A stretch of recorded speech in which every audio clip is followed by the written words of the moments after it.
pessoal, Danilo Sabino, Logística na Prática 4.0, tudo em ordem? Seguinte, estou começando aqui mais um vídeo do quadro Ponto de Vista com Danilo Sabino. É um quadro que eu estou criando aqui a cada vídeo que eu tô desenvolvendo. Esse é o terceiro de uma série. Primeiro eu falei sobre o porquê do Logística na Prática 4.0, expliquei um pouquinho do que é logística, da cadeia logística e do porquê que eu nomeei o canal que eu montei no YouTube como 4.0. O segundo, foi semana passada, eu falei sobre o transporte rodoviário de cargas, as suas curiosidades, até que ponto ele é o mais utilizado do Brasil, algumas estatísticas também, e passei um pouco do meu ponto de vista aí, com a minha experiência e com o que eu acabei estudando do assunto, tá? E hoje eu trouxe um artigo aqui, vamos tirar o Alok aqui da cara do gol. Eu peguei um artigo aqui no Mundo Logística, tá? Tô gostando bastante do site, estou acompanhando. Tem um blog, vários artigos, notícias, entre outros assuntos aí do setor que tá bem interessante, conteúdo de valor. E eu separei esse para a gente bater um papo, até porque na semana passada, como eu falei do transporte rodoviário de cargas em específico, nada mais justo do que a gente falar um pouquinho sobre esse artigo que eu vou destrinchar com vocês, que se rotula como pandemia. Muda a maneira como o Brasil vê os caminhoneiros, tá? Eu pensei em ir por parágrafo aqui, mas eu vou dar uma ideia geral e depois eu abordo alguns pontos aqui, tá? Esse artigo ele foi feito aqui por Jarlon Nogueira, tá? E tá bem interessante, tá? Até aqui, ó, a referência. Então a ideia realmente é dividir assunto importante. Então não tô copiando nada, é mais o objetivo da gente ter um entendimento ali com base naquilo que a gente vem vivendo na prática e aprendendo, tá? E por que eu separei, né? Como eu falei para vocês na semana passada, quem assistiu vai lembrar, eu até peguei aqui, ó, a referência de um dashboard que a NTT ela disponibilizou, que a gente consegue ter noção do tanto de veículos que estão cadastrados na NTT, né, RN e TRC, e que estão aí no Brasilzão afora. Então são números bem interessantes, ó. Mostra que as transportadoras, o total de transportadora cadastrado, TAC é transportadora autônoma de carga, ETC, empresa transportadora de carga, e CTC, cooperativa transportadora de carga, tá? Então aqui um número bem interessante, se somar vai dar mais de 1.300.000 aqui cadastros, né, no RNTRC, Registro Nacional Transporte Rodoviário de Cargas, tá? A NTT é uma agência regulamentadora que é a Agência Nacional do Transporte Rodoviário de Cargas. Aqui, ó, já mostra a frota, que já sobe os números, ó. Você pode ver que interessante. O TAC, que é o transportador autônomo de carga, que é aquele cara que tem um caminhão ou mais de um caminhão e presta serviço ali para as transportadoras principalmente, tá? As empresas também aqui tem uma fatia bem grande e as cooperativas. Então, assim, é muita coisa, tá? E depois eu vou deixar esse link para quem tiver curiosidade entender um pouco mais aqui, tá online. Então, esses dados aqui, a referência é da NTT, fechou? Por que eu estou mostrando isso? Dentro do artigo, quando a gente fala de pandemia, a gente está falando dos caminhoneiros. E os caminhoneiros são esses caras que estão cadastrados, tá? Principalmente o transportador autônomo de carga, tá? Por que eu falo principalmente? Porque as empresas, elas também possuem um número gigantesco de caminhões, mas elas contratam os motoristas, que muitas vezes não, na realidade a regra é que eles sejam ali CLT, contratados, acabem tendo seus benefícios e tudo, e rodam ali 100% dentro, inclusive, da lei do motorista, que prevê ali horário, tempo de viagem, quanto tempo tem que dormir, as horas adicionais, entre outros. Mas por que eu falo do TAC? Porque, particularmente, a minha especialidade. Eu trabalho com transporte rodoviário de cargas com motoristas agregados e autônomos, principalmente, tá?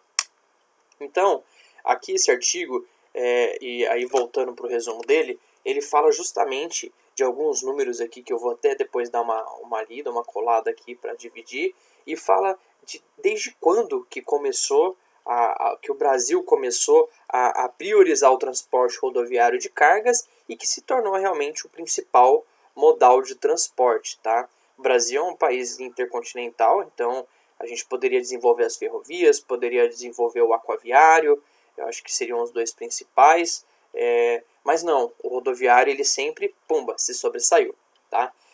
Aqui eles colocam um dado aqui nesse segundo parágrafo, que é a referência da Fundação Dom Cabral.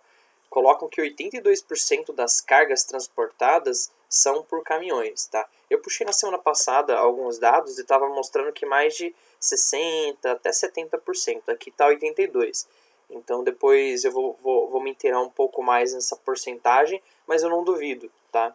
Porque realmente até aquilo que é transportado via navio e cabotagem acaba tendo o rodoviário, a parte até chegar no porto, enfim, né? Tem a intermediação aí do rodoviário de qualquer jeito, tá?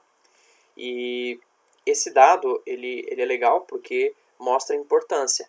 E aqui, logo na sequência, ele enfatiza que não por onde, né? Que em 2018, quando teve aquela paralisação dos caminhoneiros, o Brasil parou, né? E aí eu vou dividir com vocês, ó. Ele coloca aqui que 82%, né, é o modal rodoviário, e na sequência ele destrincha aqui, ó. Tem uma outra pesquisa também pela Fundação Dom Cabral, que apontou que os supermercados têm estoque médio para até 10 dias.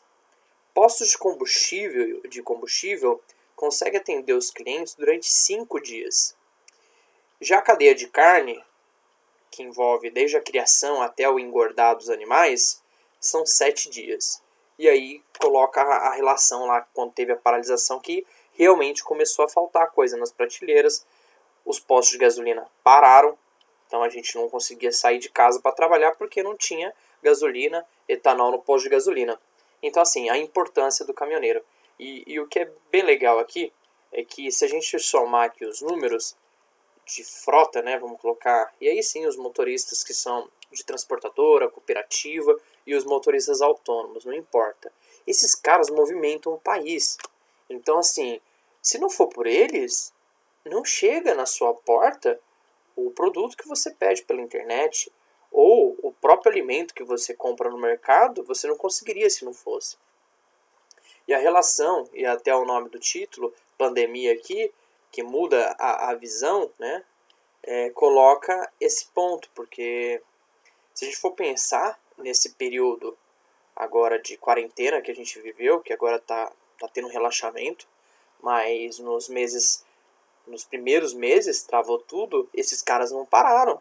Eu trabalho com transporte, eu tenho setores e clientes que são necessidade básica, como alimento, papel, embalagem, não parou. Então, assim, enquanto as pessoas se trancaram em casa, os motoristas estavam rodando para abastecer. E muita gente acabou se solidarizando. Então, começou a dar lanche, fazer ponto de parada, porque nem posto de gasolina estava abrindo direito, né? E aí, como que vai rodar? Como que vai fazer a máquina girar? Então, eu trouxe esse artigo mais para dar uma erguida na bola dos motoristas, dos caminhoneiros, que são uma classe aí que é fundamental, indispensável, que tem que ter atenção total aqui, principalmente dos nossos governantes, para que tenham condições de poder ter insumo para trabalhar, insumo acessível, como o próprio diesel, né, o valor, que é uma briga, o veículo, a manutenção, pneu, entre outros, tá? Então, essa é a mensagem. Eu poderia destrinchar aqui, ó. Eu acho que esse ponto era o mais interessante, porque assusta, né, quando a gente pensa que se não tiver abastecimento por 10 dias, pô, a gente não vai ter comida no mercado. E aí, né, como que faz? Então, assim, vamos dar o devido valor, né? E agora na pandemia teve essa valorização. Eu que trabalho diariamente com esses caras, eu sei que o frete ele ainda está muito defasado, por mais que tenha sido criado um tabelamento, né, um piso mínimo para o motorista, mas independente disso, infelizmente o valor que os embarcadores, que o mercado repassa, ele acaba sendo muito enxuto, muito inferior àquilo que talvez deveria ser. Eu converso com profissionais do ramo que falam que há 20 anos atrás, 15, 20 anos atrás, os motoristas conseguiam ganhar algum dinheiro, né? e hoje eles estão mais sobrevivendo.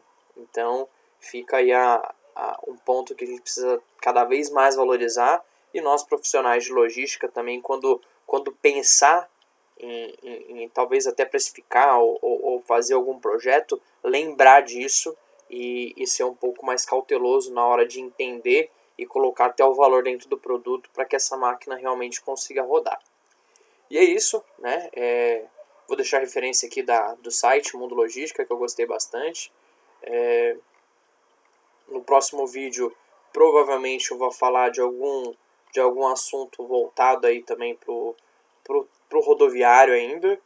E é isso, a gente se vê no próximo vídeo. Se você gostou, assistiu o vídeo até o final, curte, compartilha. Vou fazer um trabalho para que esse canal tenha mais conteúdo de valor, tá?